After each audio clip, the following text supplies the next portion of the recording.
নগাঁও চহৰৰ শ্বহীদ ভৱনত 516 সংখ্যক মহাবীৰ চিলাৰায় জন্ম জয়ন্তী উদযাপন। সোমবাৰে মধ্য অসম কোচ ৰাজবংশী ছাত্ৰ সন্থাৰ উদ্যোগত অনুষ্ঠিত হয় মহাবীৰজনাৰ 516 সংখ্যক জন্ম জয়ন্তী। কোচ ৰাজবংশীসকলক জনজাতিকৰণ কৰিবই লাগিব, জন্ম জয়ন্তী পালনৰ মঞ্চৰ পৰাই চৰকাৰলৈ সকিয়ানি মধ্য অসম কোচ ৰাজবংশী ছাত্ৰ সন্থাৰ। অনুষ্ঠানটোত 2026 বৰ্ষৰ চিলাৰায় সাহিত্যিক বঁটা কেশৱ বৰা আৰু 2026 চিলাৰায় সমন্বয় বঁটা মধু বৰাক প্ৰদান কৰা হয়। নগাঁৱৰ পৰা বিভূতি বৰাৰ প্ৰতিবেদন বটদ্ৰৱা লাইভ।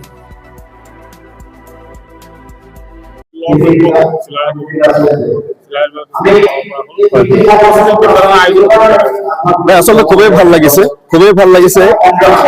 ইতিমধ্যে আমাৰ মধ্য অসম কোচ ৰাজবংশী ছাত্ৰ সন্থাৰ বিভিন্ন অঞ্চলত যোৱাকালি খুব উলহ মালহেৰে ৰাইজৰ বিপুল সহায়েৰে বিশ্ব মহাবীৰ চিলাৰায়ে 516 সংখ্যক জন্ম জয়ন্তী ভাগ উদযাপন কৰিছিলে আৰু আজি কেন্দ্ৰীয়ভাৱে আমাৰ নগাঁৱত মাজমজিয়াত আজি এই শ্বহীদ ভৱনত বিশ্ব মহাবীৰ চিলাৰায়ে 516 সংখ্যক জন্ম জয়ন্তী ভাগ আয়োজন কৰা হৈছে। ৰাইজৰ বিপুল সহায় পাইছো। আমি যিসকল অতিথি পাতিছিলো অতিথিসকলো আহিছে।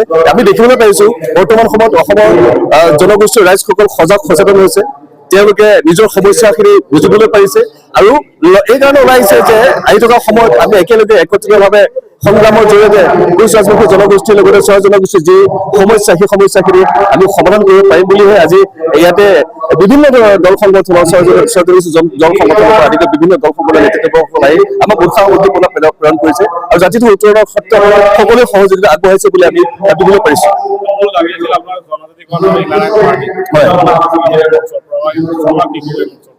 এই মঞ্চৰ পৰা চৰকাৰক কি ক'ম? চৰকাৰখনতো বিজেপি চৰকাৰখন প্ৰতাৰক চৰকাৰ। এই চৰকাৰখনে সদায় স্বয়ং জনগোষ্ঠীক কোচ ৰাজবংশীসকলক আদি কৰি স্বয়ং জনগোষ্ঠীৰ খিলঞ্জীয়া ভূমিপুত্ৰসকলক প্ৰতাৰণা কৰিছে।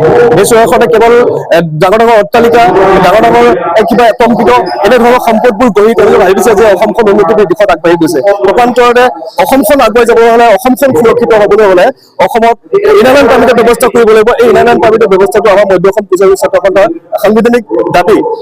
আমাৰ কোচ ৰাজবংশীসকলক জনজাতি মৰ্যাদা প্ৰদান কৰিব লাগিব। এইটো আমাৰ মধ্য অসম কোচ ৰাজবংশী ছাত্ৰ সন্থাৰ এটা সাংবিধানিক দাবী। কিন্তু আমি দেখিবলৈ পাওঁ বাৰে বাৰে চৰকাৰখনে প্ৰতাৰণা কৰে। এবাৰ দুবাৰ নহয়, বহুবাৰ প্ৰতাৰণা কৰিলে। 1996 এবাৰ জনজাতি মৰ্যাদা প্ৰদান কৰিছিলে, কিন্তু সেই মাত্ৰ ছমাহৰ ভিতৰতে সেই জনজাতি মৰ্যাদা আমাৰ প্ৰদান কৰা হৈছিল। গতিকে চৰকাৰখনৰ ওপৰত ভৰসা নাই আৰু চৰকাৰখনক আমি দাবী জনাইছো।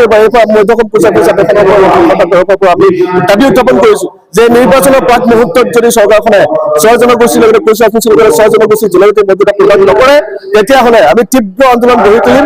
অহা 10 তাৰিখৰ ভিতৰতে আমি আন্দোলনৰ কথা ঘোষণা কৰিম। এই কথা আপোনালোকৰ সংবাদ মাধ্যমৰ জৰিয়তে আমি জনাইছো। জোৰ সমতল হ'ব, ৰাষ্ট্ৰীয় ঘাইপথ অৱৰোধ হ'ব, বিভিন্ন ধৰণৰ জংগী আন্দোলন হ'ব বুলি আমি চৰকাৰক ঘোষণা কৰিছো আৰু সক্ৰিয় প্ৰদান কৰিছো। যদি কিবা কাৰণত চৰকাৰে বিজেপিৰ প্ৰতাৰক চৰকাৰখনে যদি কোচ ৰাজবংশীক জনজাতি মৰ্যাদা প্ৰদান নকৰে, তেতিয়াহ'লে আমাৰ কোচ ৰাজবংশী ৰাইজে এইবাৰ ভোট বৰ্জন কাৰ্যসূচী হাতত ল'ব। সেইকাৰণে আজি উলহ মালহে নিজৰ ইচ্ছা অনুসৰি ৰাইজে হেঁপাহেৰে আজি ওলাই আহিছে।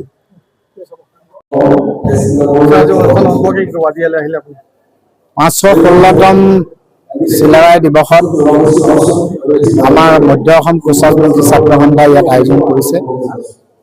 ইয়াতে মই নগাঁওবাসীৰ লগতে অসমবাসীক অনুৰোধ জনাব বিচাৰিছো, আহ্বান জনাব বিচাৰিছো যে বিশ্ব মহাবীৰ চিলাৰায়ৰ যি শৌৰ্য, বীৰ্য আৰু শাৰীৰিক শক্তি, সেইটো অটুট থাকিবলৈ হ'লে আমি ফাৰ্টিলাইজাৰ, ৰাসায়নিক যুক্ত খাদ্যবোৰ আমি চবেই পৰিত্যাগ কৰিব লাগিব আৰু শংকৰদেৱে প্ৰৱৰ্তন কৰা মাটি আখৰা ফিজিকেল এক্টিভিটি হ'ব লাগিব আৰু মেণ্টেলি বৰগীতৰ দৰে নামঘৰ সংস্কৃতিৰ মাজেৰে যিখিনি অসমীয়া মানুহ থলগিৰি আমি আছো সকলোকে সুৰক্ষিত কৰাৰ লগতে অসম চুক্তি 71 চন অনুসৰি অসম চুক্তি অনুসৰি অসমখন যদি সকলো জনগোষ্ঠীকে সুৰক্ষিত কৰাৰ লগতে ভূমিখিনিও যদি সুৰক্ষিত কৰি অৰুণাচলৰ ৰেখা নকৰে, তেতিয়াহ'লে আমি ঘৰতে ভগনীয়া হ'ম।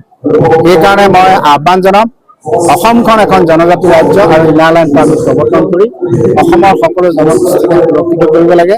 আৰু এই বিশ্ব মহাবীৰ চিলাৰায় দিৱস এনেধৰণে আয়োজন কৰাৰ বাবে মই কোচ ৰাজবংশী ছাত্ৰ সন্থাক কৃতজ্ঞতা আৰু ধন্যবাদ জ্ঞাপন কৰিছোঁ।